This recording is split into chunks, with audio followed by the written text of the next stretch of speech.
survei terakhir dari Indobarometer? Kalau Indobarometer sudah beberapa waktu nggak survei ya, tapi ada Oh, teman-teman yang survei baru-baru ini. oke. Yang saya ingat terakhir itu ada survei dari indikator politik, kemudian dari Polling Institute. Ya, dilaksanakan kalau indikator itu 25-26 Desember, kemudian kalau Polling Institute setelahnya mungkin 27-28 Desember. Nah, kalau lihat angkanya yang leading sampai sekarang masih 02 Prabowo Gibran. Di indikator 46,9, di Polling Institute 46,2. Nah, yang menarik itu sebetulnya adalah pertarungan. 46,9, 46,2. Iya, Oke. yang menarik itu adalah kompetisi atau race antara Anies dengan Ganjar. Itu seperti apa Kalau posisinya sekarang? di indikator survei sebelumnya yang unggul masih Ganjar, tetapi sekarang yang unggul adalah Anies 23-22 sekitar itu. Kalau di Polling Institute itu memang Anies sudah unggul, kalau tidak salah angkanya 24-21 gitu. 24-21. Oke. Jadi kalau kita lihat survei sebelum debat ini dilaksanakan, ya ada dua kemungkinan ya Pilpres kita ini. Pertama sekali putaran, artinya dan itu akan terjadi kalau misalnya Prabowo Gibran bisa Menyentuh 50%. ya menyentuh 50%, artinya perlu tambah 4-5% lagi.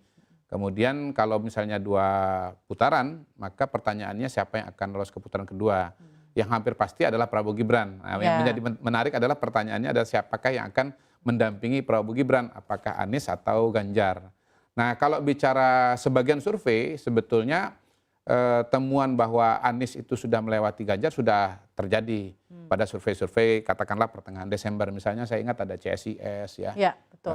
kalau nggak salah Kompas gitu, itu di situ Anies sudah melewati Ganjar. Tetapi waktu itu indikator misalnya masih Ganjar yang unggul. Nah, ini perkembangan yang baru bahwa indikator pun juga yang unggul adalah Anies. Jadi per hari ini sih kelihatannya yang Nomor satunya lolos ke putaran 02, kedua ya. 02, kemudian Nomor disusul oleh 2-nya 01 gitu. Baru Iya, kalau ada putaran kedua. kalau ada putaran Kalau ada kedua putaran itu tadi kedua, ya ya. catatannya. Saya ingin tanggapan Anda mengenai debat capres kemarin, Debat. Pak Kodar. Ya seru lah ya.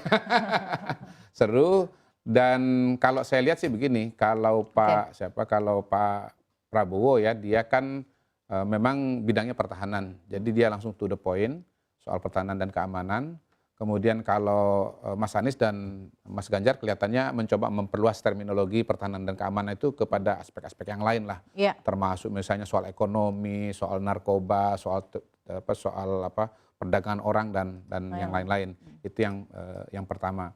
Nah, yang kedua, memang Mas Anies ini dia percaya kepada kekuatan retorika lah istilahnya. Dia bilang kita itu harus ambil inisiatif di forum-forum internasional, kita harus menggalang dukungan dari forum-forum internasional. Tetapi kalau Pak Prabowo, dia saya lihat lebih realis ya secara politik, bahwa negara kita itu baru akan bisa berperanan bukan karena bicara atau ngomong gitu atau omon-omon gitu, omon-omon, tetapi ya karena memang kita punya postur ekonomi dan postur pertahanan yang kuat, persenjataan yang kuat gitu. Jadi kita nggak perlu ngomong terlalu banyak ya, tapi kemudian kalau memang posisi kita kuat, maka kita akan punya peran yang besar gitu. Sementara Pak Anies dia dengan kondisi yang ada, dia percaya bahwa dialog dan ngomong itu akan berpengaruh begitu. Itu yang saya lihat perbedaan antara dua kandidat ini. Memang kalau kita bicara Kalau Pak Ganjar gimana Pak kemarin? Mas Ganjar itu kan istilahnya on and off kan dia kan gitu. Memang kalau bicara posisi, yang paling clear dan mudah kita lihat adalah Prabowo dan Anies ya. Satu ini kan melanjutkan dan petahana, bagian dari petahana, yang satunya lagi perubahan gitu. Nah, kalau Mas Ganjar ini kan terbelah antara dua situasi ini. Di satu sisi melanjutkan, sikap tapi Pak juga Ganjar, kritik, ya. sikap narasinya Pak Ganjar yang memang on and off ini Anda membuat posisi Anies jadi bisa lebih leading dibanding saya kira begitu, begitu. Jadi memang pertama kalau bicara pemilih itu secara garis besar tuh cuman dua kategori saja. Iya, melanjutkan atau perubahan. Kalau kita identitasnya nggak jelas, kita bisa kejepit di tengah gitu. Nah, yang kedua, kalau kita identitasnya tidak jelas, kita bisa di politik dalam Pilpres itu pada dasarnya dalam semua pertarungan itu sederhana saja, melanjutkan dan perubahan. Nah, yang kedua, Mas Ganjar ini kan sebetulnya kalau diruntut ke akarnya itu sebetulnya bagian dari keberlanjutan, ya kan? Dia dekat dengan Pak Jokowi, kemudian partainya juga sama dengan Pak Jokowi, asal daerahnya sama dengan Pak Jokowi. Betul. Jadi suara Mas Ganjar itu sebetulnya sebagian adalah auranya Pak Jokowi. Gitu. Nah, ketika ada Prabowo berpasangan dengan Gibran, aura itu kesedot ke Prabowo Gibran. Jadi pertarungan Mas Ganjar itu kalau secara elektoral sebetulnya adalah dengan Prabowo. Dan pada hari ini ya dengan dinamika yang ada Mas Gibran, PDI, Mas Ganjar juga nyerang gitu kan. Apalagi kemarin misalnya ada makan malam berdua gitu Pak Prabowo dengan Pak Jokowi.